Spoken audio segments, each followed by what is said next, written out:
I-Kaizer Chiefs izobhekana nePolokwane City emdlalweni owandulele wokugcina kule sizini ye-DStv Premiership, kanti amakhosi ahlela ukuhlonipha umakade bona kanozinto waleli qembu kulo mdlalo uyitomele ngikhune njengoba ezobeqeda iminyaka engama-25 ekuleli qembu.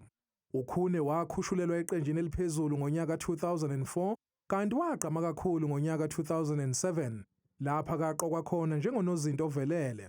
Waphinde waba ngumdlali wonyaka kanti uzibonakalise izikhawu eziningi naseqenjini lesizwe njengoba wagcina engukapteni weBafana Bafana. Kulo mdlalo wakusasa umqeqeshi wamakhosi uKevin Johnson uthi kumele bawunqobe noma kanjani. The mood in the camp is a little bit higher than it was before. I think the players realize that the game on the weekend against Polokwane is more than 6 points. It's our last home game at the FNB. Umhleli wezemidlalo kwiFastPort uMthokozi Sidube uthi kuyadumaza ukuthi iqembu elingaka lingalwela ukuqeda liku top 8.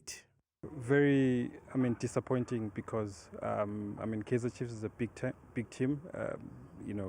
We've known them as being cup kings of South African football. But over the last almost a decade now, the team hasn't been competing. They've not won any trophy. Lo mdlalo kungenzeka kube ngokugcina ku-Itumele Ngikhune kule season njengoba kuveza ukuthi ufuna ukubeka amakhokho ethala kuleli qembu.